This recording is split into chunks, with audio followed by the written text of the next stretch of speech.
اثيوبيا بتستغل الحرب اللي في السودان ما بين الجيش السوداني وحمية تاجر المواشي او راعي الغنم اسوأ استغلال. هتقول لي ازاي؟ هقول لك وفقا لتقرير شبكة فرنسا 24 ان رصدت صور الاقمار الصناعية تطورات في سد النهضة الاثيوبي قد تشعل مجددا الخلاف الرئيسي ما بين اديس ابابا والقاهرة والخرطوم، وفيما يبدو ان اثيوبيا تستغل المعارك في السودان لتسريع عمليه الملء الرابع لسد النهضه. وبيقول الدكتور عباس شراقي بيعلق على الخبر ده، وبالمناسبه هو دكتور موارد مائيه وجيولوجيا في جامعه القاهره، ان هتكون في اضرار على مصر والسودان بسبب الملء الرابع في حاله ان اثيوبيا ما عملتش اتفاق ثلاثي لتشغيل السد. وبيقول ان الاضرار دي يمكن حصرها في حوالي 20 بند، والبنود دي متنوعه مش بس مائيه، لا ده مائيه وسياسيه وقانونيه وبيئيه كمان. واما بالنسبه للخساره المائيه فهتكون على اكتر من وجه. بمعنى ايه؟ بمعنى ان ممكن دول المنبع كمان تقلد اثيوبيا وتعمل مشاريع عملاقه على روافد النيل، وهيكون في كمان خساره مائيه هتعادل ما تم تخزينه في حوالي 3 سنين اللي هم ال3 سنين السابقين، ونسبه الخساره ده هتكون حوالي 17 مليار متر مكعب من الميه، فبالتالي هتضر السودان وهتضر مصر كمان. في ايه؟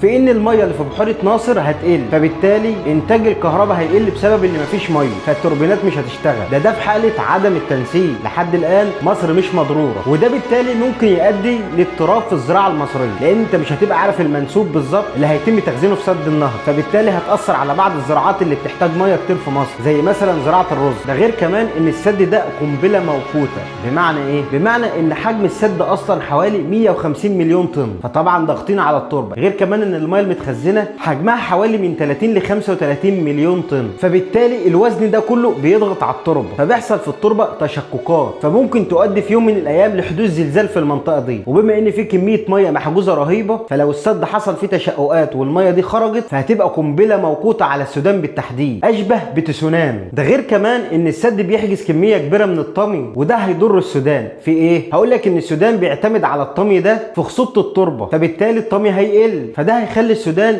تعتمد على السماد، فبالتالي هتزيد تكلفه زراعه الاراضي الزراعيه في السودان، وبالتالي هتتحول السودان من الزراعه العضويه للزراعه الكيميائيه، وهتقل مساحه الارض الزراعيه. فيبقى الحرب السودانيه عزيزي المشاهد الخاسر الاساسي فيها هو السودان نفسه، وناسيين الازمه المهمه وهي ازمه وجوديه، ازمه سد النهضه. وطبعا هتيجي تكلم اثيوبيا هتقول لك ما السودان مشغوله في الحرب.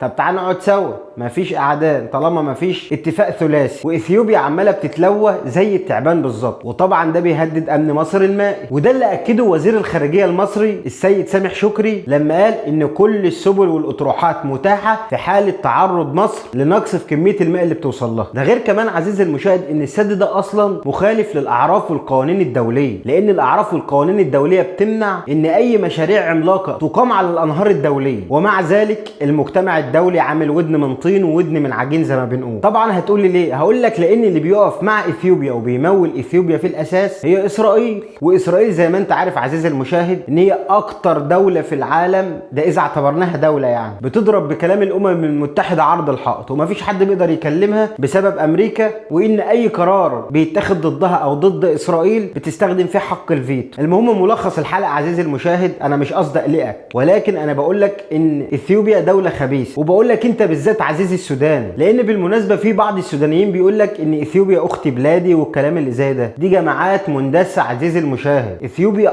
اكتر دوله في افريقيا ضد مصر والسودان لاعتبارات كتير جدا، فان شاء الله احنا كلنا ثقه في الدوله المصريه ومش قلقانين، ولكن القلق كل القلق على السودان الشقيق، لان السودان مش مجرد اشقاء كمان، لان برضو احنا مصيرنا واحد والسودان امننا القومي، فاللي هيضر السودان بالتاكيد اكيد هيضرنا. فنتمنى من ربنا ان الوضع في السودان يهدى والاطراف كلها تقعد وتلاقي حل مناسب. وبكده نكون هنا حلقتنا النهارده عزيزي المشاهد. ما تنساش بقى تنزل تعمل لايك للحلقه، ولو لسه مش مشترك على القناه انزل اشترك وفعل زر الجرس عشان يوصلك كل جديد، واكتب شعار حلقتنا من فات قديم وتاب. ويلا عشان ما اطولش عليك اكتر من كده، سلام.